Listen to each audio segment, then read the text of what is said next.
Hello, everybody, and welcome to another episode of Messi and Co. I am Ashley, here as always with my amazing co-host Gian, and we are here on this Friday to do the official preview of Inter Miami CF versus Nashville SC tomorrow, April 20th, 7:30 p.m. at Chase Stadium. Gian, how are you doing? Before we even get into the game, how are you? I'm doing great. It's been a nice week for me, at least. Friday's always the best. Looking forward to the weekend Yeah. and those weekend plans, as I'm sure you have and all of those listening have. And excited for another Inter Miami game. Excited to preview it, talk about news that's come out of practice, and give our predictions. I finally got my prediction right. I think the first time this entire season, that 3-2 against Sporting KC. So You I'm did. excited to try to make it two in a row. As Yeah. Inter Miami will try to do the same thing. But I'm doing great and just excited to talk some more Inter Miami.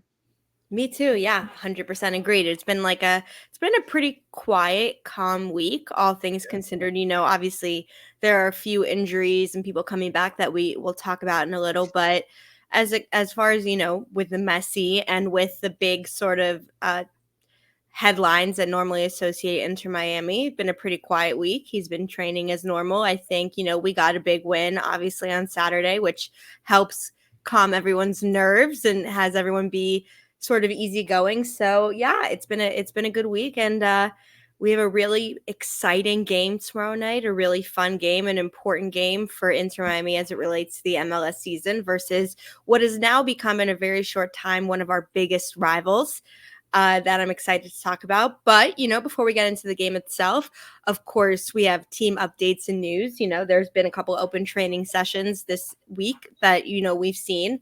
A couple people who are coming back from injury, a couple people who have a lingering injury. First, and probably the most important, would be Jordi Alba, who we saw go down toward the end of the game last Saturday against Sporting KC with a hamstring muscle injury. Didn't look great when it happened, but then, he was walking off on his own and seemed to be walking a little bit. So maybe not as terrible as we feared, but they announced, going to be out 100% tomorrow and the following week. And then they're hoping to bring him back. So bad news, but maybe also a little good news that it's not as bad as we think. What Yeah. is your initial thoughts on that? I think that, obviously it looks like it could have been worse simply because anytime you see a player go down without anybody around him, and that's kind of like the scarier thing. It's not a knock by somebody else. Those injuries tend to be the scarier ones, tend to be the ones that are more long term. So just to hear that it's only 2 days, I think is great news. Also, Mm-hmm. he needed a rest. The amount of minutes that Jordi Alba has played on the field, I believe he is one of the few that have played probably, I think, at least 8 of the 9 games that we've had so Mm-hmm. far this season. Like, he's just been very consistent and a big part of this team. And hopefully he'll be able to get some rest while nursing this injury and come back better than ever. And the good thing is we've got somebody right behind him that can go in and slot in Negri, Yep. and he's a guy that has a lot of experience. And I think that while you don't have exactly what you have in the skill set of Jordi Alba and the leadership and the experience that he brings, I think it's a really good spot to be in when you can bring in a guy like Franco Negri that's going to bring in a lot of, I think, really good defense and really good offense, and you're not going to lose as much, I think, when you've got a really good guy like him. Just remember, he was our starter before we had Alba and before he got injured. So um, that's kind of what I think about that, and I think that it'll be good for Franco. He deserves the minutes. He's definitely shown it so far. Yeah, 100% agree. I think, in everybody's first team and best team, Jordi Alba is in it, but he's played a lot of minutes. And, what we saw from the Colorado game, especially, Franco Negri looked really good. Yeah. And while I think, Noah Allen, who is still so young and has definitely had great moments and good games and has had to do a lot for his age, I don't think, we feel as comfortable with Noah Allen as we do with Jordi Alba, but I definitely feel like, Negri definitely suits, can suit right in or swap right into that role and hopefully a back four. So agreed. It's, we hope Jordi gets better soon, but hopefully the rest will be good and Negri gets some well-deserved minutes.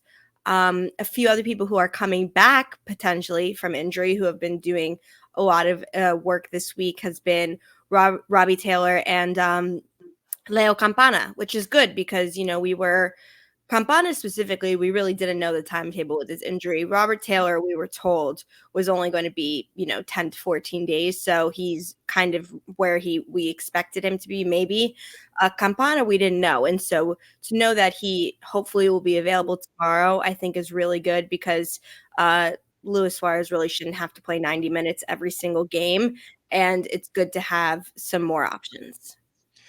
Yeah, anytime you're missing a guy like Leo Campana and Robert Taylor, I think the team takes a hit. But luckily, we've got young guys, especially in the midfield and attacking players that can make sure that they are not missed as much. From the Robert Taylor side, I think Robert Taylor is one of the only players that we have that really has this skill set that can play as an attacking winger.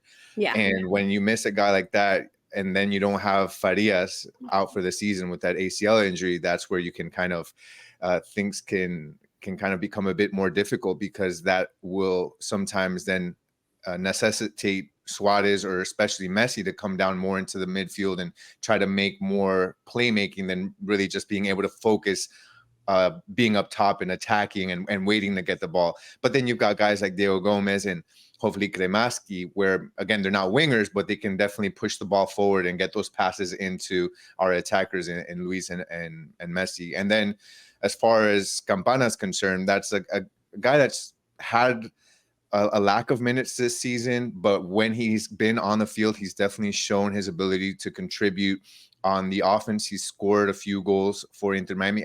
Oh, it might be two, actually. I'm not sure if it's 2 or 3, but he scored a few goals. He's shown that he can definitely help on the defensive end. He's a guy that has, obviously, because of his age too, and not as many injuries as Luis Suarez, he's got a lot of legs for him. He's able to run a lot more, and he's able to pressure more on defense. So that's something that, when Luis Suarez is in the 70th, 75th minute and he's tired, and you can kind of tell that he's conserving his energy more to make sure that he only uses it on the attacking end.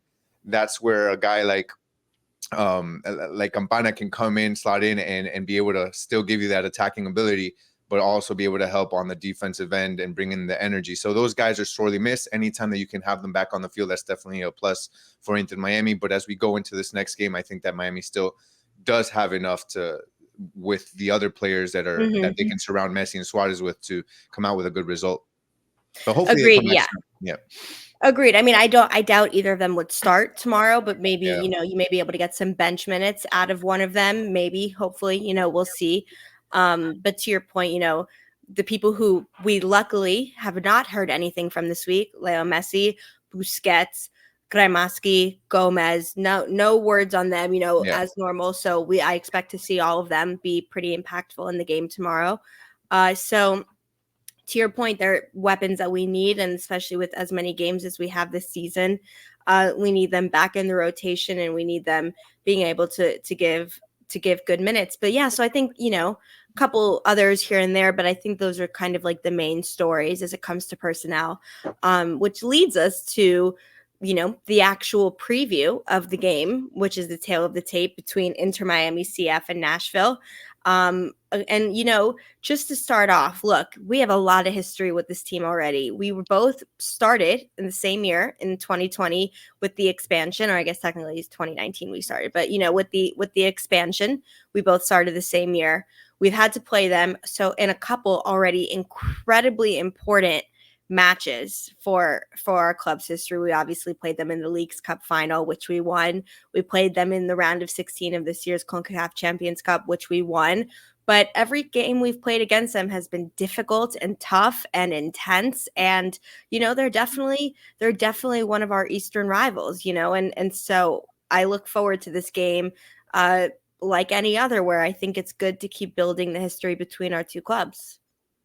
Yeah, you definitely hit the nail on the head. These teams in their own short history have already built a lot of history between them, going back to that amazing Leagues Cup final that you mentioned, going to penalties, winning 10-9 in penalties. I mean, it felt like forever Great watching those calendar on his penalties. head. And then you go and meet again in the Champions Cup round of 16, and you go and play in Nashville. You luckily come out with a tie there with a Luis Suarez goal in the 5th minute of extra time, added time. So that in and of itself was a crazy battle. Then you come back to Miami, we're able to kind of cement our domination on them. And I think that, you know, a lot of players will get interviewed sometimes and the like reporters and people are trying to bring it out of them, like, is this something that kind of fuels you, right? Is it something that you look forward to playing this team because there's been this rivalry? Is it added motivation to you having to play this team Inter Miami? And sometimes players will kind of like push that down and downplay it and say, you know, we don't need that as motivation. But I really do think that players deep down inside see this as motivation, see this as an added just kind of fire and emotion to play a team that has really been beating them in some of the highest competition. So I'm pretty sure that as Nashville comes to play at Miami, they're going to come with that added motivation. They're going to want to play hard. They're going to want to prove that they can still match up with a team that has Messi, that has Suarez, and that they've fallen victim to again in big tournaments like Leagues Cup and Champions Cup. So they have a lot to prove, and I don't expect anything less from this team. You know, right now this team Nashville has been struggling after the Champions Cup. They really haven't. I believe they won their first game after Champions Cup, but after that, they've kind of been losing a few games going into tomorrow's match. I believe that they lost against Columbus. They lost against Philadelphia, but those are teams that are some of the top MLS teams, really good in the Eastern Conference. And now they're going against the top team in the Eastern Conference. And for them, this is going to be a good game and an important game for them to kind of get out of this slump. And say, I mean, what better way for them to get out of their losing slump than to beat the number one team in the Eastern Conference? And that's going to be an added boost and an added confidence for them as they try to do big things in this MLS season. And right now they're in 14th place. So yeah, it's gonna be a tough game, I think, as far as competition and as far as what the opponent is going to show, but it's going to be exciting. Yeah, I agree with everything you just said. And you know, right now obviously they're not in their best form, but we've played them more than 2 times. We played them a lot of times. You know, they've gotten a few good results here, a couple good draws. But the last 2 big sort of, you know, competitions we've had against them, Inter Miami has come out on top. And so that's definitely a weight on their shoulder. And, you know, they're coming here with a vengeance and they're trying to, you know, right the ship of their season as well. So they're going to be playing very hard. I think on our end, we had a good win last week, but, you know, not by any means was it kind of showing an invincible team. And Inter Miami need to, you know, keep top of. I think right now we're back to second because of Red Bulls based on I think different goal difference, I think. But we're still on top though. Oh, we're still on top. All right. Well, so the top 3 teams are very close, and so it's really important, especially with the home matches, for Inter Miami to win them and to keep showing good performances. Keep the streak alive. Messi seems to be, you know, knock on wood, knock on everything, seems to be pretty much healed from his injury. And, you know, luckily we've had a game a week, and that has worked, I think, well for him and worked for a lot of the veterans on the team. And they've been able to put in really good performances. So yeah, I'm hoping for the same. We'll both be at the game, and it's important for in front of the fans to put in a good showing, look like a strong, united team, get a good result, keep atop of the Eastern Conference, and just keep pushing and keep getting as the games come fast. Who do you think is going to be starting? That's my question, because we obviously went over a couple injuries and a couple whatnot. Who do you think is going to get the nod in the starting 11? That'll be interesting. Well, I think I have an idea. Before I give you my starters and who I think that is, I just wanted to share one more thing, because you kind of had brought up the issue with the New York Red Bulls. So I just wanted to say that the New York Red Bulls are in second. But what's interesting is they are in second, but they have 1 game less. So that's also something to keep in context when seeing those. Even Philadelphia has 13 points. We started on the Wednesday in the first week, right? Exactly. We played and twice. Then Philadelphia has 13 points. They're in third, but they have 7 games. Right. So that's why this is a really good opportunity for Inter Miami to start winning these games and start creating some separation between them and the others, knowing that the other teams right behind them in New York and Philadelphia have games in hand. So now we have a really good opportunity to play against number 14 Nashville. Then the following week it's going to be against number 15 New England. So you've got 2 games that you need to win. There's no excuses, especially now that you don't have the pressure on your shoulders of a Conca Champions Cup, and now you've got some players in injury. You still got a lot of your key players that are available now. So that's going to be really important that Inter Miami kind of strings together a good amount of wins here. We know that they hadn't had and good a winning streak. performances. Yeah, they hadn't had a winning streak since September. So this is going to be their first. No, not September. Sorry, from I'm not saying I messed up there. They haven't had their only winning streak of this season has been 2 games, and they've only had 1 winning streak. So now it's their time to actually string together another good amount of wins and start to create, I guess, a good record moving forward. And now that they're focused on MLS, but with that in mind, who's going to start? So obviously, I believe Messi and Suarez are a lock-in to start. I don't think that there's any question there. In the midfield, that's where you basically have questions every week. When it comes to the midfield, you don't know who's going to start there. But I believe it's probably going to be Busquets because anytime that he's available, he basically starts. He's been very consistent as well, just like Alba. And then you can probably go with Gomez. Unfortunately, no Redondo still. His injury is going to take a bit longer. You can always also play with, I think it's going to be Gressel. I know that some fans, when, aren't necessarily, Gressel wouldn't be their top pick given others that are available, but I think it's going to be Gressel. I think that trusts Gressel, and I don't know. I like him. I think that he's struggled at times, but I hope that he can kind of find his form. And who else? Who did I say? I said Busquets, Gressel, Gomez, and then Kremaski. I hope Kremaski gets his minutes. Finally, he's back from injury. He played well.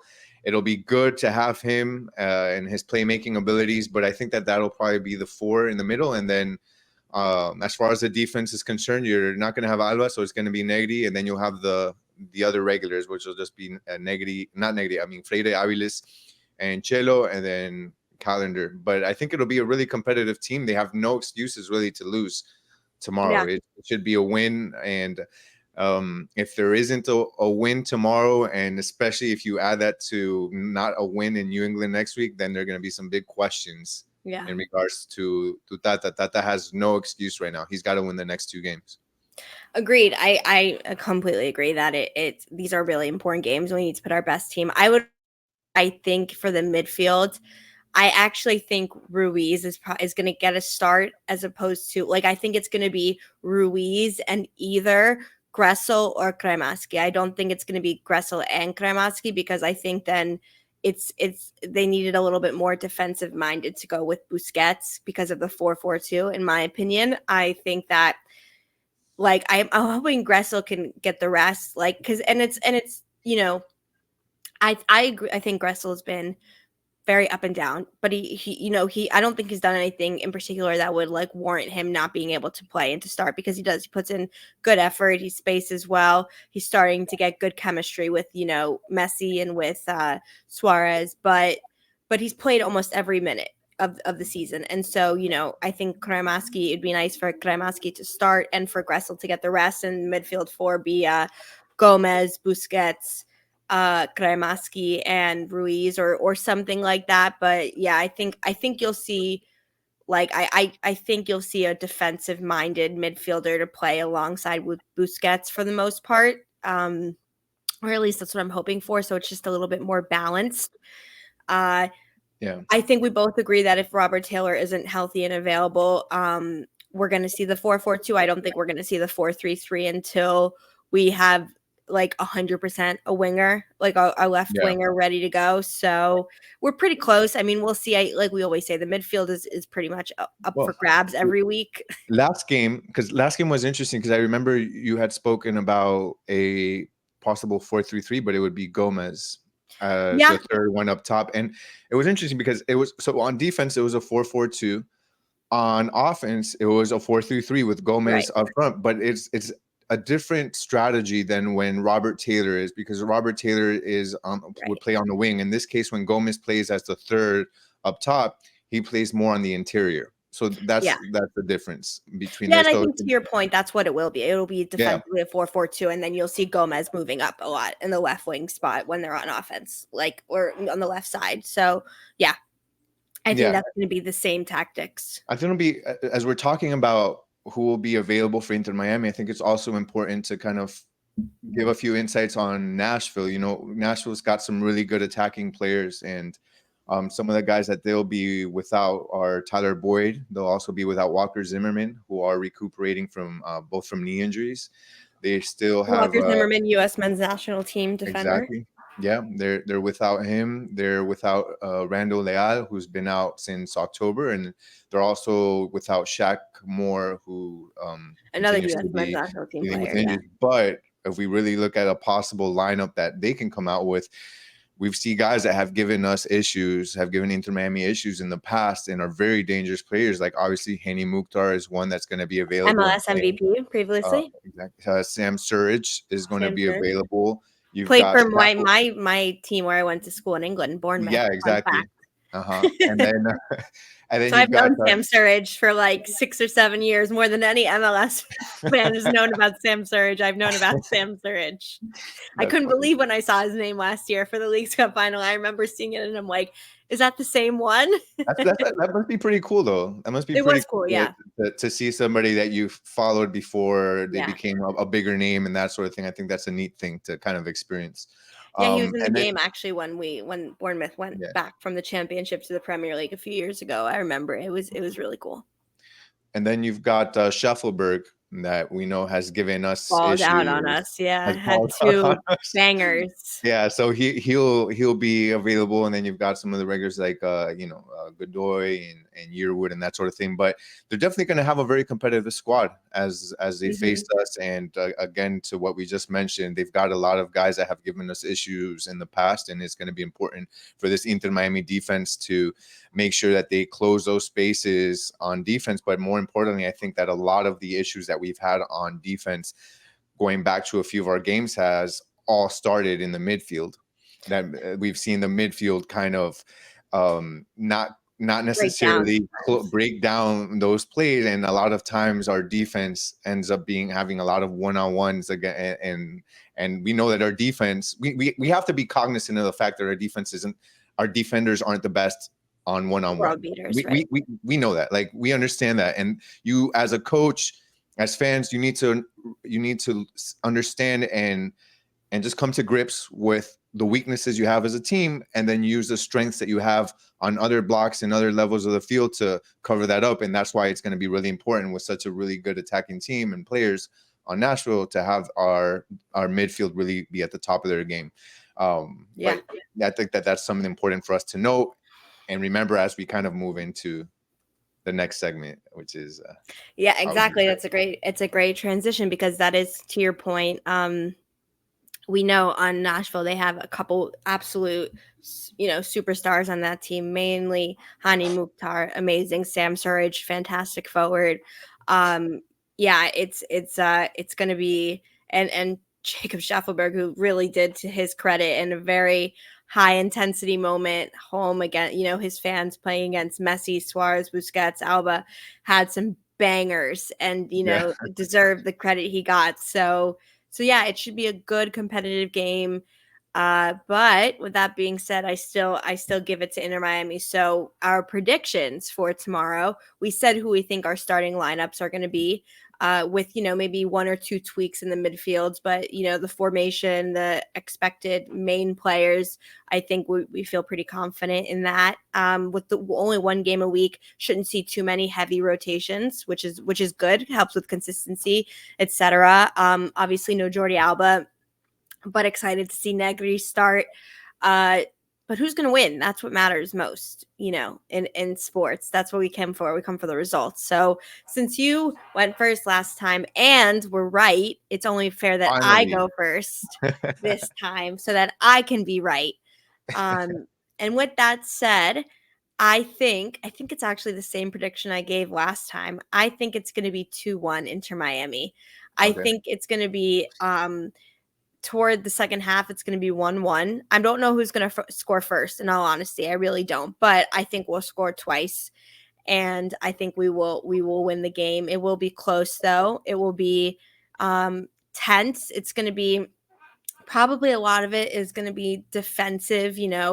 When we've played Nashville in the past a few times, we've done sort of like a low block against them, and they have done the same thing against us. And so I think it's not going to be as fast and free flowing and forward as maybe the game was last week. I don't think, but I still think there will be a lot of opportunities, and our quality will get us over the finish line. But it's going to be a fun game, and I'm excited for that. I think it's going to be from minute 0 to minute 90. I think it's going to be very engaging. This is cool. I like this. This is going to be exciting because we have two different ideas of what the game will look like. So okay, let's hear fun. it. It'll be fun to see which one plays out. So I think it'll be. I don't think you can be right 2 weeks in a row. I don't want that. I hope. I need a streak. I haven't had. I can't deal with your ego.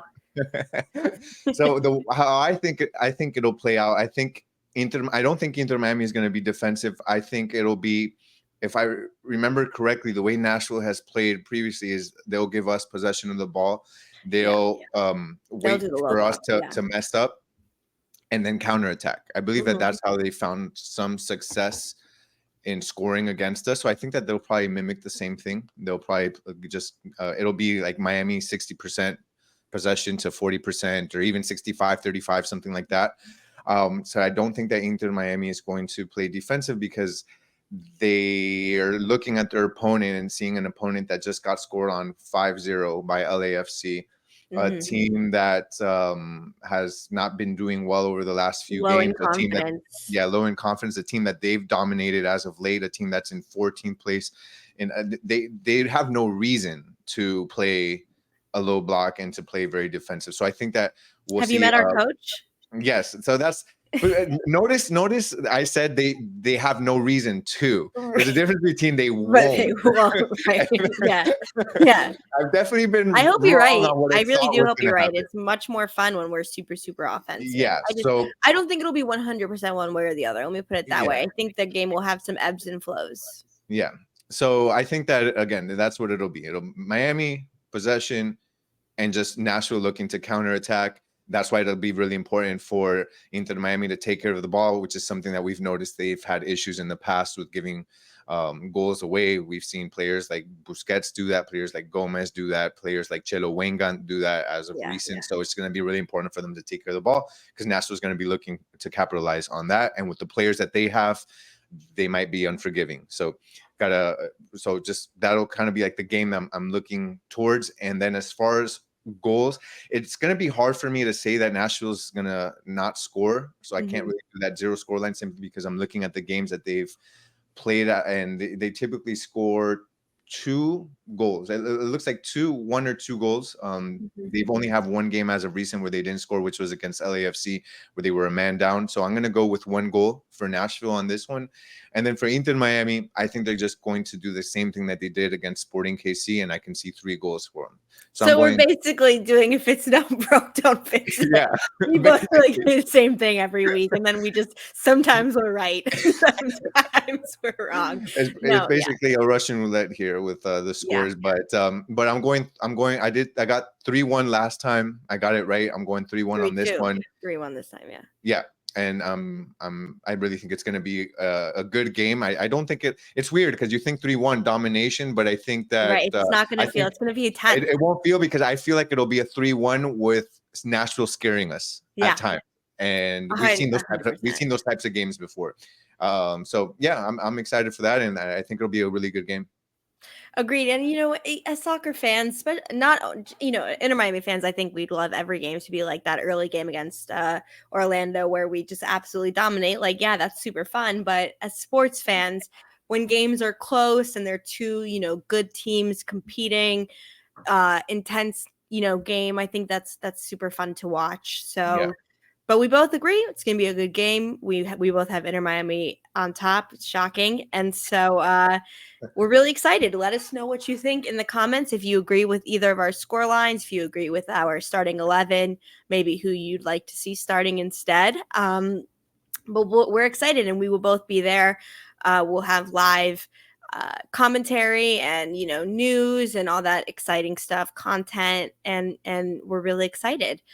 Before we go, though, last but certainly not least, to see some of that content that we were talking about, and so those live updates, make sure you are following us on Twitter at Messi and Co. Make sure you're following us on TikTok, Messi and Co. 5 Reasons Sports Network. 5RSN is what it says officially. You can see it on the bottom of the ticker too of this page. Following us on YouTube, 5 Reasons Sports, where you see our videos and our live streams. Facebook, same thing, Messi and Co. And yeah, I can't speak for Gian, but I know that tonight I'm really excited because I'm going to continue listening to the brand new Taylor Swift album that came out today. And let me know, another comment, let me know what your favorite song is off of it so far. 31 songs to choose from. My favorite. What? We can be more than just soccer fans here, Gian. We're allowed to have And I'll be multiple listening hobbies. to I'll be listening to smooth jazz. Comment what your favorite jazz song is. Exactly. And that's the difference between me and Gian. So for this episode of Messi and Co., I'm Ashley. That is Gian. Thank you so much for watching, listening, and we will see you and talk to you tomorrow for the game. Bye. Bye, guys.